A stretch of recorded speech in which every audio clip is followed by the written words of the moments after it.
नमस्कार, देश प्रदेश में आपका स्वागत है। मुंबई के वर्ली सी फेस से इस झमाझम बारिश के बीच से मैं हूं पूजा भारद्वाज। शुरुआत कर रहे हैं जनसंख्या नियंत्रण कानून की खबर के साथ। उत्तर प्रदेश और असम के बाद अब राजस्थान के जो स्वास्थ्य मंत्री हैं डॉक्टर रघु शर्मा, अब वो भी जनसंख्या नियंत्रण कानून के समर्थन में सामने आए हैं। उन्होंने कहा है कि जनसंख्या विकास जो है अपने आप में वो एक समस्या है और अब ये वक्त आ गया है कि हम दो हमारे एक की जरूरत है। उन्होंने कहा कि देश को जनसंख्या नियंत्रण पर सोचना पड़ेगा ताकि अगली पीढ़ी को एक बेहतर जीवन दिया जा सके। उत्तर प्रदेश की बीजेपी सरकार ने जनसंख्या नियंत्रण पर जारी अपने मसौदे विधेयक में 2 बच्चों से अधिक के माता पिता को स्थानीय चुनाव लड़ने, सरकारी नौकरियों में प्रमोशन के लिए आवेदन देने और सरकारी सब्सिडी पाने के अधिकार से वंचित करने का प्रावधान किया है। इस मसौदे के बाद जनसंख्या नियंत्रण पर संसद में भी प्राइवेट मेंबर बिल लाने की तैयारी है। देखिए, जनसंख्या की बढ़ती हुई आबादी तो आज देश के लिए चिंता की बात है ही है। समय आ गया है जब देश को ये सोचना पड़ेगा कि हमारे देश की आबादी को हम कैसे नियंत्रित रखेंगे ताकि आने वाली जनरेशन को बेहतर शिक्षा, चिकित्सा, बेहतर जीवन यापन के साधन उपलब्ध हो सके। मैं तो कई प्लेटफॉर्म पे कह चुका हूं कि एक जमाना था जब ये कहा जाता था कि हम दो हमारे दो। अब समय आ गया कि हम दो हमारे एक। दिल्ली दंगों के एक मामले में दिल्ली पुलिस को कड़कड़डूमा कोर्ट ने जबरदस्त फटकार लगाई है। दरअसल मोहम्मद नासिर नाम के एक शख्स की दंगाइयों ने गोली मारकर आंख फोड़ दी थी और दिल्ली पुलिस ने उनकी शिकायत पर मुकदमा दर्ज नहीं किया बल्कि बिना उनके बयान के चार्जशीट भी फाइल कर दी एक दूसरे केस में उनकी कंप्लेंट को क्लब करके। कोर्ट ने इस पूरे मामले में सुनवाई की है और दिल्ली पुलिस पर 25,000 का फाइन लगाया है और कहा है कि दिल्ली पुलिस अपनी वैधानिक ड्यूटी करने में असफल रही। देखिए ये पूरी 36 साल के नासिर की एक आंख जा चुकी है। इसने दंगाइयों की गोली झेली। ये 24 फरवरी 2020 की बात है जब दिल्ली में दंगे चल रहे थे। नासिर पर दंगाइयों ने उन्हीं की गली में हमला कर दिया था। नासिर लगातार कोशिश करते रहे कि पुलिस उनकी एफआईआर दर्ज करे, लेकिन पुलिस ने उनका बयान दर्ज किए बिना इनकी शिकायत दूसरे मुकदमों में जोड़कर चार्जशीट भी फाइल कर दी।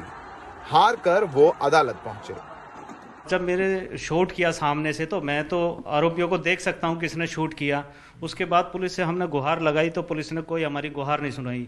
जितने भी ऑप्शन थे हमारे पास, डीसीपी साहब, कमिश्नर साहब, सबके पास गुहार लगाई पर वहाँ से कोई भी हमें कोई रिस्पॉन्स नहीं मिला। कोर्ट ने इस पूरे मामले में सुनवाई के दौरान दिल्ली पुलिस की भूमिका पर बड़े सवाल उठाए। मोहम्मद नासिर ने 19 मार्च 2020 को अपने पड़ोस के 5 लोगों के खिलाफ शिकायत दर्ज कराई थी। दिल्ली पुलिस ने बिना जांच किए नासिर की शिकायत को दूसरी एफआईआर में जोड़ दिया जिससे इनका कुछ लेना देना नहीं था। नासिर ने 17 जुलाई 2020 को कड़कड़डूमा कोर्ट का रुख किया। 21/10/2020 को मेट्रोपॉलिटन मजिस्ट्रेट ने दिल्ली पुलिस को मोहम्मद नासिर की शिकायत पर एफआईआर दर्ज करने के आदेश दिए। 29/10/2020 को दिल्ली पुलिस कोर्ट के आदेश के खिलाफ सत्र न्यायालय पहुंची। सत्र न्यायालय ने मेट्रोपॉलिटन मजिस्ट्रेट द्वारा एफआईआर करने के आदेश को स्टे किया और पूरे मामले में सुनवाई शुरू की। कोर्ट ने कहा दिल्ली पुलिस की कार्रवाई चौंका देने वाली है। कोर्ट ने यह भी कहा कि बिना जांच किए आरोपियों को क्लीन चिट कैसे दे दी। कोर्ट ने कहा कि दिल्ली पुलिस ने इस पूरे मामले की जांच बहुत ढिलाई और निष्ठुर होकर की है। कोर्ट ने कहा कि पूरे मामले को देखने पर समझ में आता है कि पुलिस ही आरोपियों को बचाने का काम कर रही थी। कोर्ट ने कहा है कि शिकायतकर्ता पुलिस के खिलाफ कार्रवाई करने के लिए कोर्ट जा सकता है। महत्वपूर्ण बात है इसमें यह है कि इस नासिर साहब को यह भी आजादी दी गई है कि आप पुलिस के खिलाफ एक्शन करो। 166 धारा ए और दूसरी धाराओं के तहत पुलिस ने जो ये कार्य किए हैं ये भी सब आपराधिक गतिविधियां हैं। इस केस में जो कमियां उजागर हुई हैं कि दिल्ली पुलिस के कुछ अधिकारियों ने इस प्रकार से काम किया है जो कि आपराधिक गतिविधियां हैं, तो उसको कैसे ठीक किया जाएगा, इस पे कमिश्नर ऑफ पुलिस को डायरेक्शंस दी गई है कि आप ये सब चीजें दुरुस्त करके कोर्ट को बताएंगे। ये महत्वपूर्ण बात। हमने दिल्ली पुलिस से इस पूरे मामले पर उनकी प्रतिक्रिया मांगी पर हमें कोई जवाब नहीं मिला। मोहम्मद नासिर केस में अब मुकदमा दर्ज होगा कोर्ट के आदेश के बाद। नरेश गौर नाम के एक शख्स हैं जिनके खिलाफ मुकदमा होगा। ये बीजेपी के पूर्व विधायक हैं, वो भी आरोपी हैं इस केस में, उनके खिलाफ मुकदमा होगा। लेकिन सबसे बड़ी बात यह है कि इस पूरे केस में अहम रोल था। उस समय डीसीपी थे नॉर्थ ईस्ट के वेद प्रकाश सूर्या, जिनका तबादला हो गया, लेकिन वेद प्रकाश सूर्या ने सिफारिश की है कि उन्हें दिल्ली दंगों में किए गए साहसिक कार्य के लिए राष्ट्रपति का पुरस्कार दिया जाए। लेकिन इस केस में तो दिल्ली पुलिस पर 25,000 का जुर्माना लग गया। सबसे बड़ा सवाल है कि क्या दिल्ली पुलिस ने न्याय संगत कार्रवाई की दिल्ली के दंगों में? यही सबसे बड़ा सवाल है। सहयोगी मोहम्मद मुस्लिम के साथ सौरभ शुक्ला, एनडीटीवी इंडिया। उत्तर प्रदेश में अगले साल विधानसभा चुनाव है और इसके लिए बीजेपी ने कमर कस ली है और एक तरह से इस चुनाव के प्रचार की शुरुआत प्रधानमंत्री नरेंद्र मोदी खुद कल वाराणसी दौरे के साथ कर रहे हैं।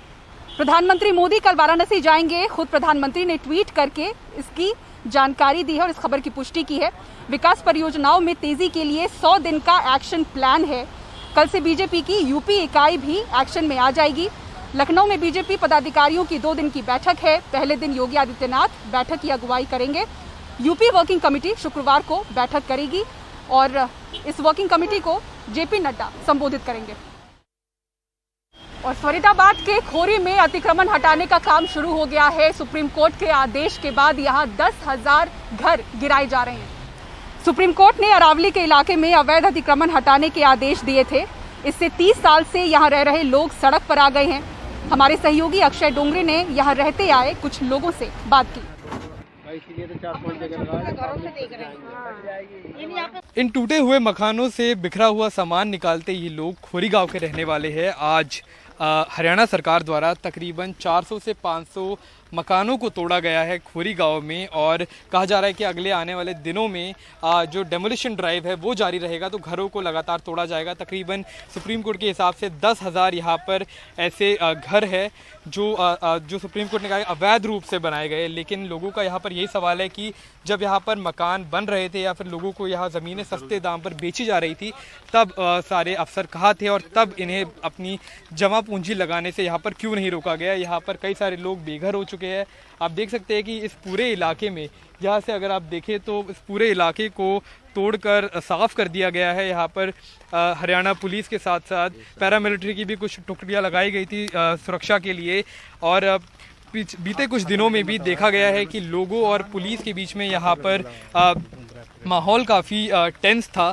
लोगों से कुछ बात करके समझने की कोशिश करेंगे कि कितना नुकसान उनको हुआ है, किस तरह से वो इस पूरे के पूरे वाक़ये को देख रहे हैं और क्या आगे उनका प्लान है कि वो किस तरह से यहाँ उभरेंगे जो उनको यहाँ पर नुकसान हुआ है और क्या सरकार किसी प्रकार से उनकी सहायता करने की कोशिश कर रही है। भैया, आपका भी घर टूटा है यहाँ पे? हाँ भैया, हमारा घर टूटा हुआ है। ये आपका घर है? हाँ भैया जी। तो कितने साल से रह रहे हैं आप यहाँ पे? हमको भैया 3 साल हो गए यहाँ पे। 3 साल हुए यहाँ पर। तो आपका घर अभी बना था या आपने घर खरीदा था?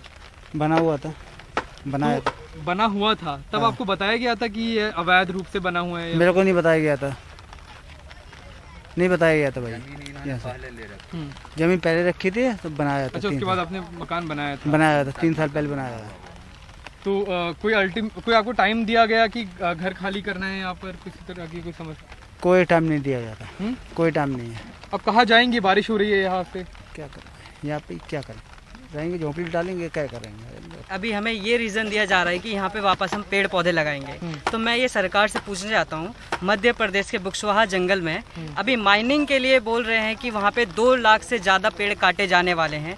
या वहाँ पर भी इन्हीं की सरकार है और इन लोगों ने वहाँ का टेंडर दे चुके हैं आदित्य बिरला ग्रुप्स को। तो वहाँ पे क्या हार्म नहीं हो रहा है बायोडाइवर्सिटी को?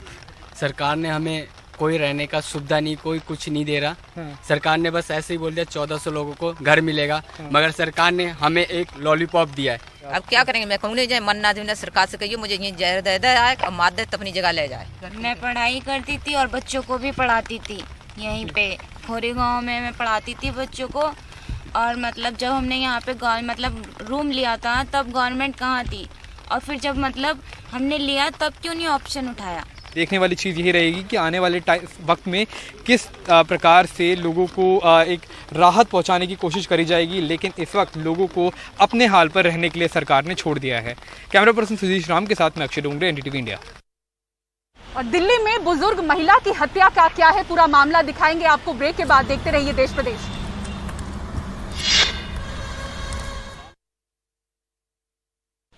और केंद्र सरकार ने महंगाई भत्ता को बढ़ाने पर लगी रोक को हटाने का फैसला किया है। प्रधानमंत्री के आवास पर कैबिनेट की हुई बैठक में यह फैसला लिया गया। 1 जुलाई से केंद्र सरकार के कर्मचारियों का डीए 17% से बढ़ाकर 28% कर दिया जाएगा। इससे 54 लाख सरकारी कर्मचारियों और 56 लाख पेंशन धारकों को फायदा होगा। सरकार ने कोरोना संकट के चलते अप्रैल 2020 में जनवरी 2020 से लेकर अप्रैल 2021 तक महंगाई भत्ता बढ़ाने पर रोक लगाने का फैसला किया था। Now the central government has decided to increase the dearness allowance. The government has decided to increase the dearness allowance to central government employees and dearness relief to the pensioners with effect from 1st July 2021 to 28%, representing an increase of 11% over the existing rate of 17% of the basic pay or pension. The rate of dearness allowance, dearness relief for the period 1st Jan 2020 to 30/6/2020 shall remain 17%. Delhi के द्वारका इलाके में एक 72 साल की बुजुर्ग महिला की हत्या कर उसके शव के 3 टुकड़े कर दिए गए और फिर शव को बैग में भरकर नजफगढ़ के नाले में फेंक दिया गया। इस मामले में पुलिस ने एक दंपति को गिरफ्तार किया है। हत्या के पीछे की वजह लेन देन है। अनिल आर्यन और उसकी पत्नी तनु को दिल्ली पुलिस ने 72 साल की कविता की हत्या के आरोप में गिरफ्तार कर लिया है। मोहन गार्डन की रहने वाली कविता 30 जून को घर में अकेली थीं, वहीं उनकी गला दबाकर हत्या कर दी गई। इनिशियली तो पंचिंग हुई, पंचिंग के बाद में इन्होंने स्ट्रैंगुलेट भी किया और उसके बाद में जो है बॉडी को इन्होंने जो है कट करके 3 बैग में इन्होंने भर के फिर डिस्पोज किया और जो घर पे जो एविडेंस था खून वगैरह लगा हुआ था वो सारा इन्होंने साफ सफाई कर दी उसकी। अच्छा। पुलिस के मुताबिक कविता ने अनिल को 1.5 लाख रुपए उधार दिए थे, लेकिन अनिल पैसे वापस नहीं कर रहा था। इसी को लेकर विवाद था, जिसके चलते अनिल ने कविता की हत्या की साजिश रची। प्लान के मुताबिक 30 जून की रात करीब 9 बजे अनिल और उसकी पत्नी तनु कविता के घर पहुंचे। कविता की गला दबाकर हत्या कर दी, फिर चाकू से उसके शव के 3 टुकड़े किए। शव को अलग अलग बैग में भरा, घर में खून साफ किया, फिर अगले दिन तड़के सुबह निकल गए। शव से भरे तीनों बैग नजफगढ़ के नाले में फेंक दिए। शव फेंकने के पहले कविता के गहने उतार लिए। गहने मुथूट फाइनेंस में गिरवी रख 70,000 रुपए लिए। उसके बाद आरोपी रामपुर फिर वहां से बरेली भाग गए। सीसीटीवी फुटेज में मृतक महिला के घर के बाहर अनिल एक ई रिक्शा वाले के साथ शव से भरे बैग ले जाते हुए दिख रहा है।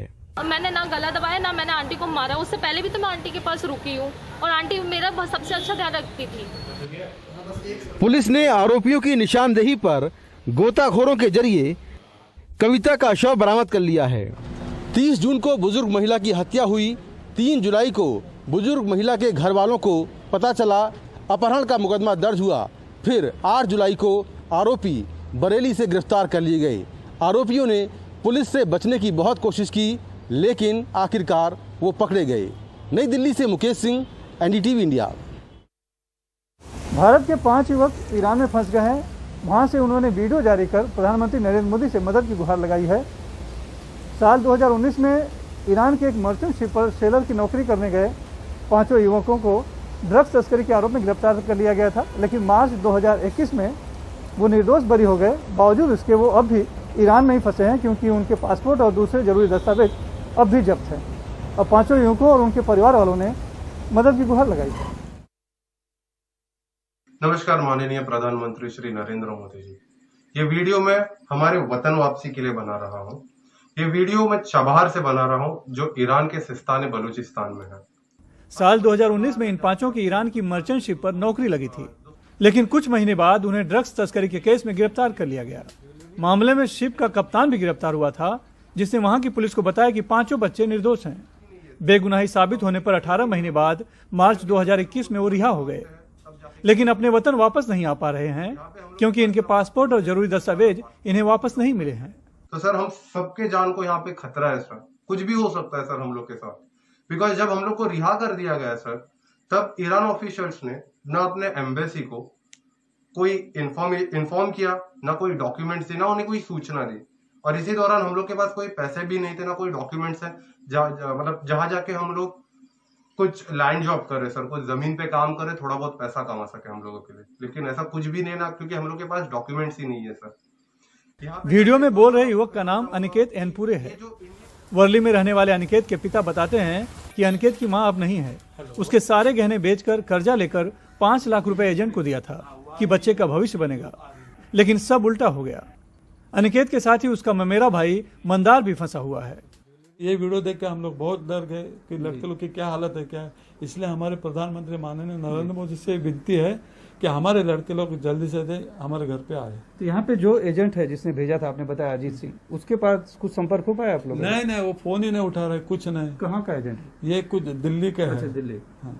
तो वो नहीं कभी आया मदद के लिए? नहीं, कुछ नहीं, किसी एजेंट की मदद नहीं, किसी के भी मदद नहीं। हम इतना ही चाहते हैं कि वो लोग निर्दोष है, उधर से निर्दोष मुक्तता दी गई उन्हें, फिर भी उनको सीडी और पासपोर्ट नहीं दे रहे। वो देखिए, इनको रिहा करे और भारत जल्द से जल्द भेजे। मोदी जी को भी यही विनंती है हमारी। इस बीच अच्छी खबर यह है कि director general of shipping Amitabh Kumar ने एनडीटीवी को बताया है कि 5 भारतीय युवकों के दस्तावेज मिल गए हैं और उन्हें जल्दी भारत वापस लाने की कोशिश जारी है। मुंबई से कैमरामैन प्रवीण रोहित सुनील से एनडीटीवी इंडिया के लिए।